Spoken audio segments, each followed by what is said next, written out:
പിന്നെ ഇത്രയും സ്നേഹമുള്ള ഒരാള് ജീവിതത്തിൽ നിന്ന് മിസ്സാവരുതെന്ന് തോന്നി. നിധി ഡിവോഴ്സ് ആവശ്യപ്പെട്ടപ്പോഴേ ഞാൻ എത്രമാത്രം വിഷമിച്ചു എന്നറിയോ.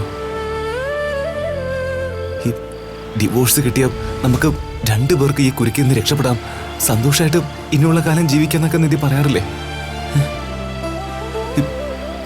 എന്നെ സംബന്ധിച്ചിടത്തോളം അതങ്ങനെയല്ല നിധി.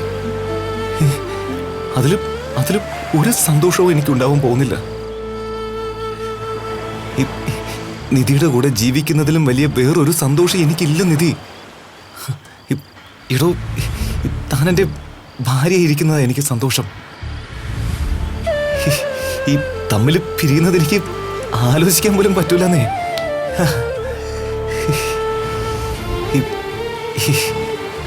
എടോ, തനിക്ക് എന്നോട് നാച്ചുറലായ ഒരു ഇഷ്ടം തോന്നട്ടെ എന്ന് കരുതിയിട്ടാ ഞാൻ ഇത്രയും നാൾ കാത്തിരുന്നത്. ഈ പലപ്പോഴായി പല രീതിയിൽ ഞാനത് കാണിക്കാൻ വേണ്ടി ശ്രമിച്ചിട്ടുണ്ട്. പക്ഷെ നിധിക്കത് മനസ്സിലായില്ല.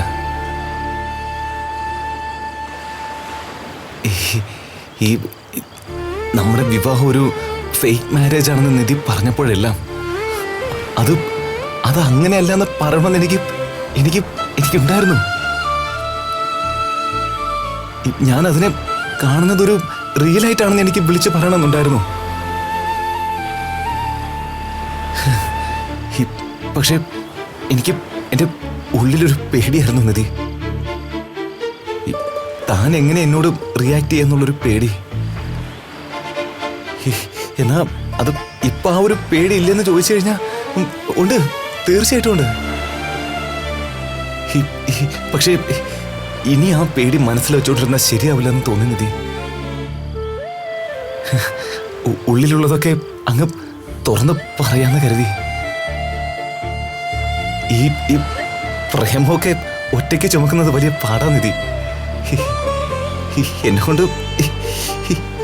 കൊണ്ട് അതിന് പറ്റുന്നില്ലടോ. ഒരു ശപിക്കപ്പെട്ട ജീവിതത്തിൽ നിന്നും രക്ഷപ്പെടാൻ വേണ്ടി ഒരു വരം കിട്ടിയതുപോലെയായിരുന്നു നിധി എൻ്റെ ജീവിതത്തിലേക്ക് വന്നപ്പോ. എനിക്ക് തന്നെ വിട്ടുകളയാൻ തോന്നുന്നില്ലടോ.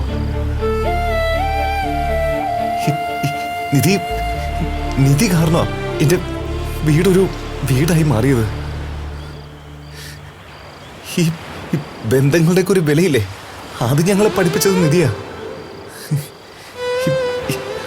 ഓരോ ദിവസവും ആ വീടിനെ നിധി ശരിക്കൊരു വീടാക്കി മാറ്റുന്ന കാണുമ്പോ എനിക്ക് തന്നോടുള്ള ആ ഒരു ഇഷ്ടവും ബഹുമാനമൊക്കെ ഇല്ലേ, അതെനിക്ക് അങ്ങോട്ട് അത് കൂടി വരുമായിരുന്നു നിധി.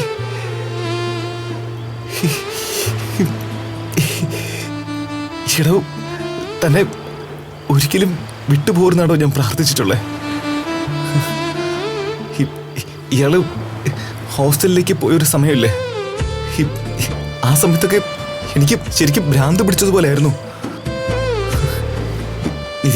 നിധി ഇല്ലാത്തൊരു ജീവിതം എത്ര വിഷമം പിടിച്ചതും എത്ര ബോറായിരുന്നു എന്ന് എനിക്ക് അപ്പോഴാണ് മനസ്സിലായത്. നിധി, പ്ലീസ് നിധി, നമുക്ക് ഈ ഡിവോഴ്സും പരിപാടിയും ഒന്നും വേണ്ട. ഞാൻ നിധിയെ വളരെ സിൻസിയറായിട്ടാണ് സ്നേഹിക്കുന്നത്.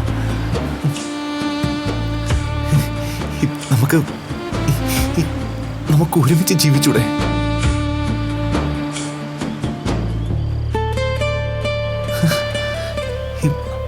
എടോ,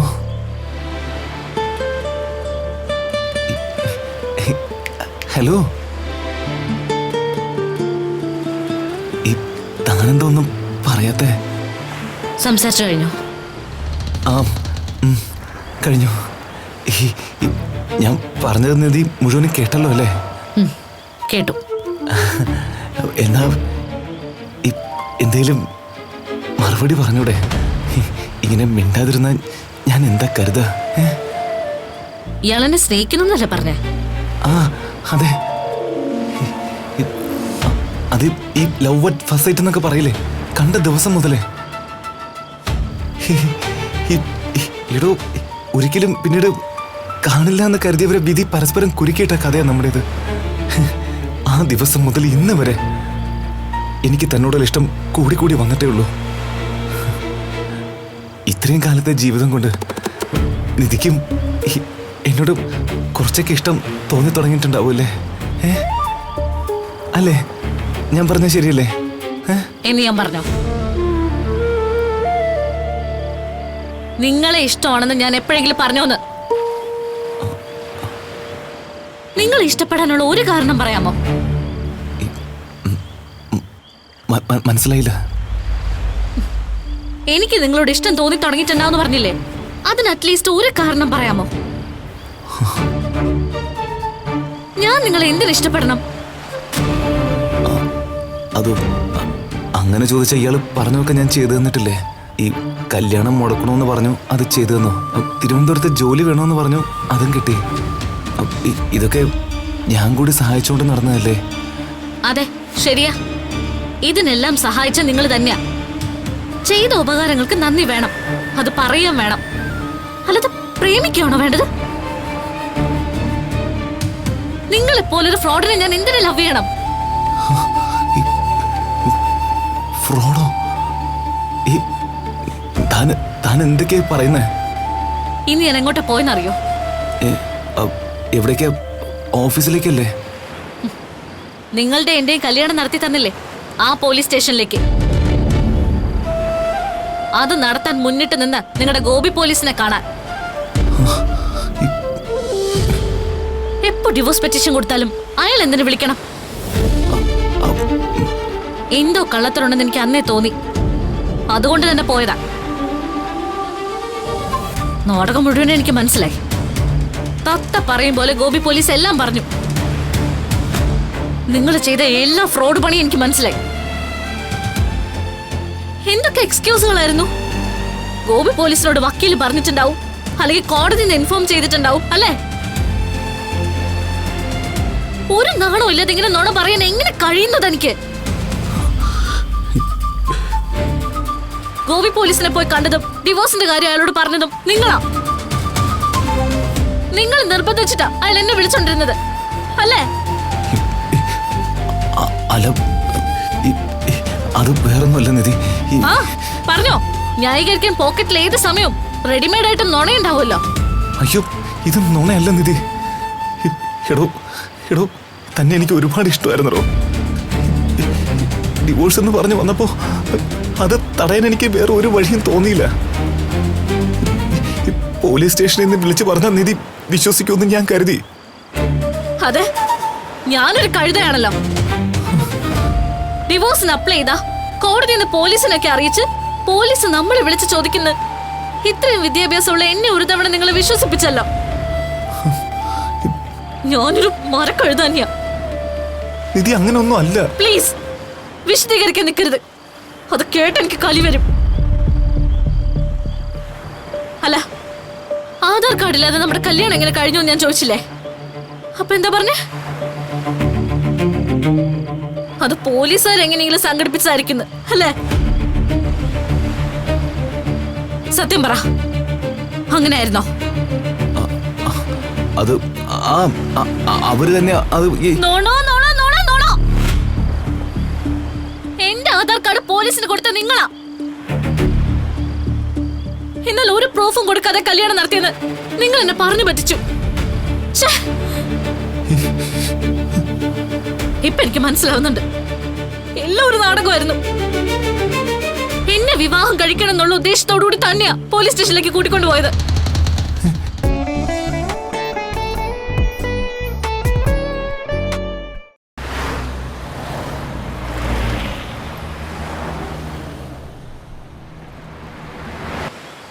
ഇപ്പൊ എനിക്ക് മനസ്സിലാവുന്നുണ്ട്, എല്ലാം ഒരു നാടകമായിരുന്നു. എന്നെ വിവാഹം കഴിക്കണം എന്നുള്ള ഉദ്ദേശത്തോടുകൂടി തന്നെയാ പോലീസ് സ്റ്റേഷനിലേക്ക് കൂട്ടിക്കൊണ്ടുപോയത്. എല്ലാം നിങ്ങൾ പ്ലാൻ ചെയ്തൊരു നാടകം. ആ ഒറ്റ ഉദ്ദേശത്തോടെ നിങ്ങൾ തക്കലേക്ക് വന്നതും പ്ലാൻ ചെയ്ത് കരുക്കൾ നീക്കി കല്യാണത്തിൽ എന്നെ കൊണ്ട് ചാടിച്ചതും. അയ്യോ, സത്യമായിട്ട് അങ്ങനെയൊന്നും അല്ല. സത്യം ഒരു വാക്കിന് നിങ്ങൾ മിണ്ടിപ്പോരുത്, അതിനുള്ള യോഗ്യത നിങ്ങളുടെ നാവനില്ല. നിധി, എടോ താൻ ഇങ്ങനെയൊക്കെ പറഞ്ഞ് ഞാൻ എന്ത് ചെയ്യാനാ? എങ്ങനെയോ കണ്ടുമുട്ടി ഇയാളുടെ കല്യാണം നടക്കാനിരിക്കാന്ന് ഞാൻ എങ്ങനെ മനസ്സിലാക്കാനാ? ഞാനായിട്ട് ഇയാളുടെ വീട്ടിൽ വന്നാണോ? അല്ലല്ലോ. ഡ്രൈവറെ വേണമെന്ന് ഇയാളുടെ അച്ഛനല്ലേ ആവശ്യപ്പെട്ടെ? രജിസ്ട്രേഷൻ മുടക്കണമെന്ന് ഞാനാണ് ആവശ്യപ്പെട്ടെ, അല്ലല്ലോ? അത് നിധി തന്നെയല്ലേ? കല്യാണത്തിൽ നിന്ന് രക്ഷപ്പെടാൻ വഴി ഞാൻ പറഞ്ഞു എന്നുള്ളത് ശരി തന്നെയാ. പക്ഷെ ഞാൻ എപ്പോഴെങ്കിലും തന്നെ അതിന് ഫോഴ്സ് ചെയ്തിട്ടുണ്ടോ? ഇല്ലല്ലോ. നിധി അന്ന് ഇറങ്ങിയപ്പോ തന്നെ വേണമെങ്കിൽ തിരിച്ചു പൊക്കളെ ഞാൻ പറഞ്ഞല്ലേ നിധിയോട്. താനല്ലോ അപ്പൊ തീരുമാനിച്ച് കൂടെ വന്നത്. എന്തിനാ അന്ന് രാത്രി ആ ചെറുക്കനെ വിളിച്ച് ചീത്ത പറഞ്ഞ ഞാൻ പറഞ്ഞിട്ടാ? ഗുണ്ടകൾ കൊല്ലാൻ വന്നപ്പോഴേ എന്റെ ഈ കൈ പിടിച്ച് നിധിയല്ലേ പോലീസ് സ്റ്റേഷനിലേക്ക് ഓടി കയറിയത്. പിന്നെ എങ്ങനെയല്ല എന്റെ പ്ലാനാണെന്ന് പറയണേ? എടോ, ഇയാൾക്ക് ഇഷ്ടപ്പെട്ട ജീവിതം ജീവിക്കാൻ വേണ്ടിട്ടാ ഞാൻ ഈ റിസ്ക് ഒക്കെ എടുത്ത് കൂടെ കൊണ്ടുവന്നേ. അപ്പൊ എനിക്ക് ഇയാൾ ഇഷ്ടമായിരുന്നു എന്നുള്ളത് ശരിയാ. പക്ഷെ ഇങ്ങനെ കല്യാണം നടത്തണമെന്നുള്ളത് സത്യമായിട്ട് എന്റെ മനസ്സിലില്ലായിരുന്നു. ഞാൻ പറയുന്നു, ഒന്ന് വിശ്വസിക്കണോ? എങ്ങനെയാ പിടിക്കപ്പെട്ട് കഴിഞ്ഞിട്ടും നിങ്ങൾക്ക് ഇങ്ങനെ ഇന്നസെന്റ് ആയിട്ട് പെരുമാറാൻ കഴിയുന്നത്? ശരി, പോലീസ് സ്റ്റേഷനിൽ എത്തുന്നവരെ ഒരു പ്ലാനിംഗ് ഉണ്ടായിരുന്നില്ല, സമ്മതിക്കുന്നു. പക്ഷെ കല്യാണം നടന്ന അങ്ങനെയായിരുന്നോ? ആധാർ കാർഡ് കൊടുത്ത നിങ്ങൾ തന്നെയല്ലേ? ഉത്തരം പറയണം. എങ്ങനെയാ ഒരു മനുഷ്യൻ ഇങ്ങനെ നുണ പറയാൻ പറ്റുന്നേ? ഒരു പെണ്ണിന്റെ ജീവിതം നിങ്ങൾ പന്ത് പോലെ തട്ടിക്കളിച്ചത്. ഇത്ര സ്വാർത്ഥതയോടെ വേറൊരാൾക്കും പെരുമാറാൻ പറ്റില്ല. അത്രയ്ക്ക് ദുഷ്ടലും ചതിയനോത്താൻ നിങ്ങൾ വായെടുത്ത വെറും നുണ പറയുന്നത് മാത്രമാണെന്ന് അറിഞ്ഞിട്ടും ഞാനത് കാര്യമാക്കിയില്ല. എന്താ കാരണം എന്നറിയോ? അതൊന്നും എന്റെ ജീവിതത്തെ ബാധിക്കുന്നതായിരുന്നില്ല. പക്ഷെ ഇതങ്ങനെയല്ല. എന്റെ ആധാർ കാർഡിന്റെ ഫോട്ടോ ഫോണിലിരിക്കുമ്പോഴാ നിങ്ങൾ എന്നെ കഷ്ടപ്പെടുത്തിയത്. എത്രയോ സ്ഥലങ്ങളിൽ ഞാൻ കയറി ഇറങ്ങി. അപ്പോഴൊക്കെ അത് നിങ്ങളുടെ കയ്യിൽ തന്നെ ഉണ്ടായിരുന്നില്ലേ? അപ്പൊ എന്നെ മനഃപൂർവ്വം പറ്റിക്കാൻ വഞ്ചിക്കായിരുന്നു നിങ്ങള്. അതങ്ങനെയല്ലടോ. അപ്പൊ സത്യമായിട്ട് എനിക്ക് ഓർമ്മയുണ്ടായിരുന്നില്ല. പോലീസ് സ്റ്റേഷനിൽ വെച്ച് കല്യാണം കഴിക്കാൻ ആധാർ കാർഡ് ചോദിച്ചപ്പോ മാത്രം നിങ്ങൾക്ക് ഓർമ്മ വന്നു അല്ലേ? അത് നടത്തിയെടുത്ത് കഴിഞ്ഞപ്പോ നിങ്ങളുടെ ഓർമ്മ മാഞ്ഞുപോയി അല്ലേ? അതാ പറഞ്ഞത്, എങ്ങനെങ്കിലും ഈ കല്യാണം നടത്തിയെടുക്കണമെന്ന് മാത്രമായിരുന്നു തന്റെ ഉദ്ദേശം എന്ന്. അതിനുവേണ്ടി എന്നോട് പറയാതെ ആധാർ കാർഡിന്റെ കോപ്പി കയ്യിൽ വെച്ച് പോലീസിനെ മാത്രം കാണിച്ചു. ആ അവസ്ഥയിൽ എന്ത് വേണമെന്ന് അറിയാതിരുന്ന എന്നെ കൊണ്ട് മാരേജ് സർട്ടിഫിക്കറ്റിൽ ഒപ്പുവെപ്പിച്ചു. വീട്ടില് ഫംഗ്ഷൻ നടത്തി. ഇതാണ് എന്റെ വൈഫ് എന്ന് നാട്ടുകാരെ മുഴുവൻ അറിയിച്ചു. ഹോസ്റ്റലിന് വേണ്ടി ഞാൻ ലോകം മുഴുവൻ തെണ്ടി നടക്കുമ്പോ പോക്കറ്റിലെ ഫോണിൽ അതുള്ള കാര്യം മറച്ചു വെച്ചു. നിങ്ങളുടെ വീട്ടിൽ നിന്ന് ഞാൻ ഇറങ്ങിപ്പോരുതെന്ന് വിചാരിച്ച് അതിനുള്ളിൽ എന്നെ തളച്ചിടാൻ മനഃപൂർവ്വം ചെയ്ത ചതി അത്. എന്റെ വീട്ടിൽ താമസിച്ചുകൊണ്ട് തനിക്ക് ബുദ്ധിമുട്ടൊന്നും ഉണ്ടായില്ലല്ലോ. ഞാൻ എന്തിനാണ് തന്റെ വീട്ടിൽ താമസിക്കുന്നേ? തന്റെ വീട്ടിൽ താമസിക്കാനാണോ ഞാൻ ഇങ്ങോട്ടേക്ക് വന്നത്?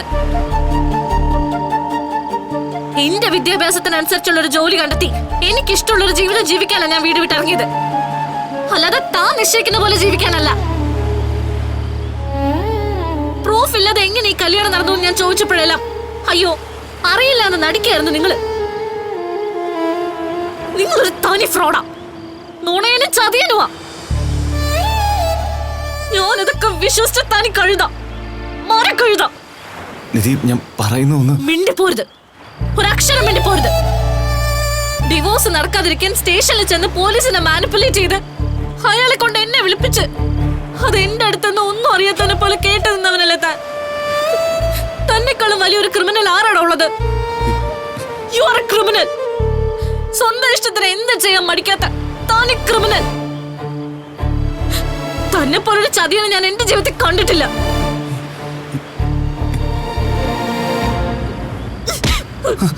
പറയണോ? പോലീസ് സ്റ്റേഷനിൽ വെച്ച് കല്യാണം ഓപ്ഷൻ പറഞ്ഞ താൻ തന്നെയല്ലേ? അല്ലേ? അയ്യോ അല്ല, സത്യമായിട്ടും അല്ല. പോലീസുകാർ വിചാരിച്ചത് നമ്മൾ ലവേഴ്സാന്ന്. അന്ന് അങ്ങനെ അല്ലെന്ന് പറഞ്ഞു കഴിഞ്ഞാൽ ഇയാളുടെ അച്ഛൻ്റെ കൂടെ ഇയാളെ പറഞ്ഞയച്ചേനെ. അത് ഒഴിവാക്കാൻ വേണ്ടിയാണ് ഞാൻ അങ്ങനെ പറഞ്ഞത്. അവര് കല്യാണം കഴിക്കാൻ പറഞ്ഞപ്പോ ഞാനൊന്ന് പതറിപ്പോയതാ. പക്ഷേ പക്ഷെ അവിടെ നിന്ന് ഇയാളെ രക്ഷപ്പെടുത്താൻ വേറെ ഒരു വഴി ഞാനപ്പോ കണ്ടില്ല. എനിക്ക് ഇയാളെ ഒരുപാട് ഇഷ്ടമെന്നുള്ളത് സത്യനിധി. പക്ഷെ സത്യമായിട്ടും അതിനു വേണ്ടി അങ്ങനെ ഒരു കല്യാണം നടത്തണമെന്ന് ഞാൻ വിചാരിച്ചിട്ടില്ല. ആ സമയത്ത് ഞാൻ മനഃപൂർവ്വം ആധാർ കാർഡ് കൊടുത്തതല്ലടോ. അതെങ്ങനെയാ സംഭവിച്ചത് പോലെ എനിക്ക് ഓർമ്മയില്ലടോ. അതാണ് സത്യം.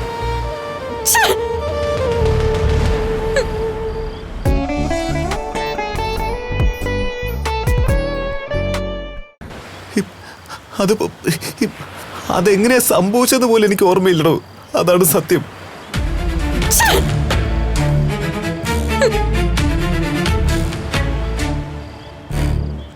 പിന്നെ ഒരു ഉളുപ്പില്ലാതെ എങ്ങനെ കഴിയുന്നടോ?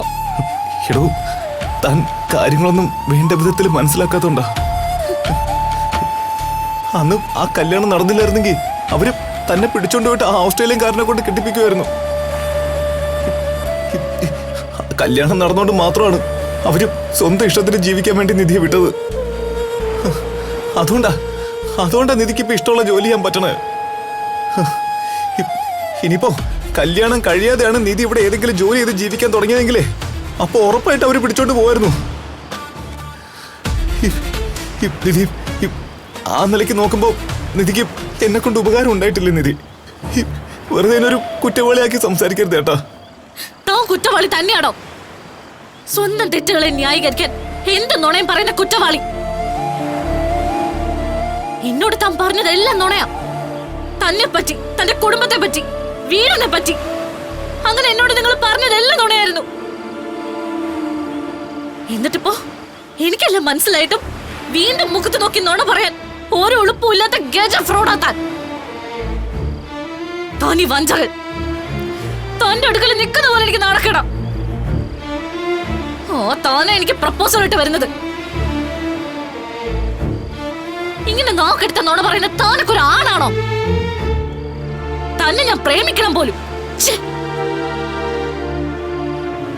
നിങ്ങളോട് അല്പമെങ്കിലും ഉണ്ടായിരുന്ന അടുപ്പം ഇതോടെ ഇല്ലാതായി. അറിഞ്ഞും അറിയാതെയും ചെയ്ത എല്ലാ ഉപകാരങ്ങൾക്കും നന്ദി. ചെയ്തു തന്ന ഉപകാരങ്ങളുടെ പേരിൽ ഇനി അഡ്വാൻറ്റേജ് എടുക്കാൻ വരരുത്. തന്നെ പോലുള്ള മനുഷ്യന്മാരെ കാണുന്നതിന് എനിക്ക് അറപ്പാം. പിന്നല്ല പ്രേമം.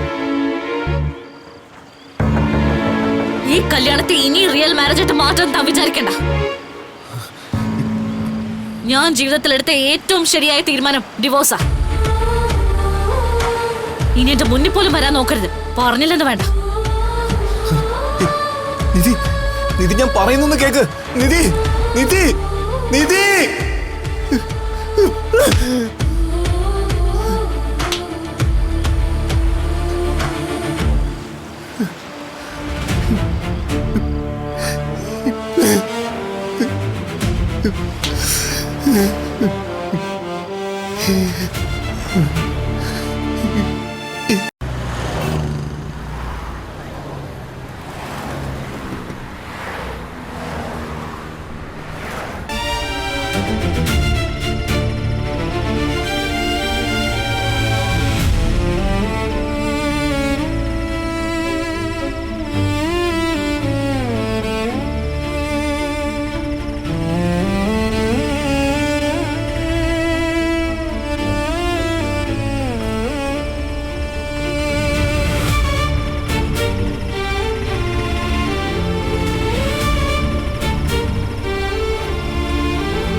അവര് വന്നു.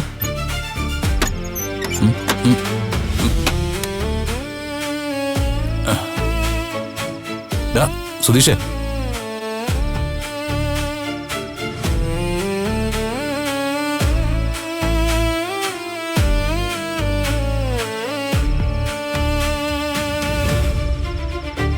ഇത്രയും കാലത്തെ ജീവിതം കൊണ്ട് നിധിക്കും എന്നോട് കുറച്ചൊക്കെ ഇഷ്ടം തോന്നി തുടങ്ങിയിട്ടുണ്ടാവൂല്ലേ? ഞാൻ പറഞ്ഞത് ശരിയല്ലേ? എന്ന് ഞാൻ പറഞ്ഞോ? നിങ്ങളെ ഇഷ്ടമാണെന്ന് ഞാൻ എപ്പോഴെങ്കിലും പറഞ്ഞോന്ന്?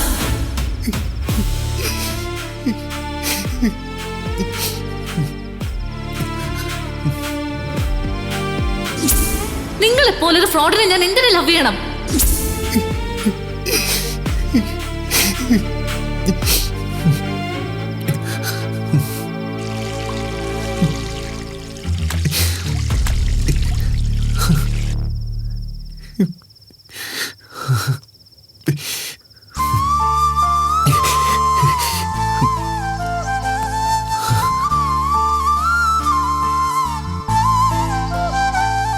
എന്താടാ?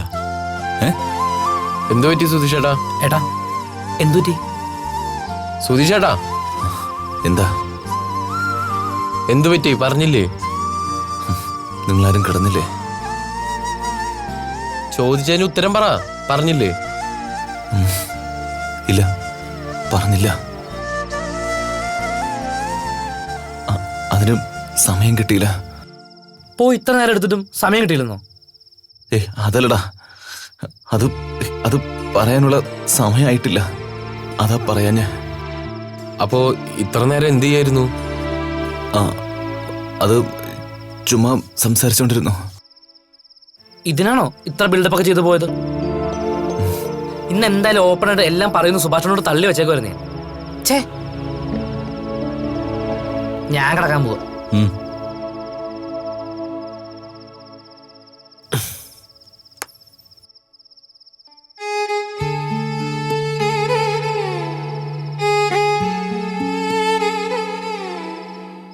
കഴിച്ചോ? ഇല്ല. അല്ല, ഉവ്വ കഴിച്ചു. കഴിച്ചു. പോണ പോക്ക് കണ്ടപ്പോ ഇന്ന് ഉറപ്പായിട്ട് പറയുന്ന ഞാൻ വിചാരിച്ചേ. Same here. വിടറാ, അവന് സമയമായില്ലെന്ന് തോന്നിക്കാണും. സമയമാകുമ്പോൾ അവൻ തന്നെ പറഞ്ഞോളൂ. നിങ്ങൾ കിടന്നുറങ്ങാൻ നോക്ക്.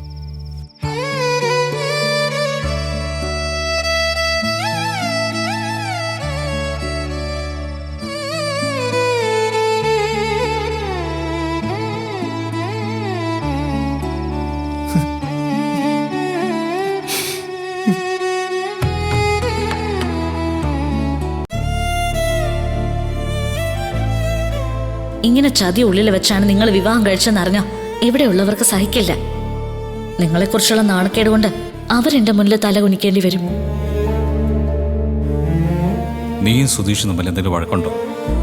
രാത്രി രണ്ടുപേരും പുറത്തുപോയി സംസാരിച്ചല്ലേ, അതിനിടയിൽ വഴക്കുണ്ടായെന്നാ സുഭാഷേട്ടൻ ഉദ്ദേശിച്ചത്.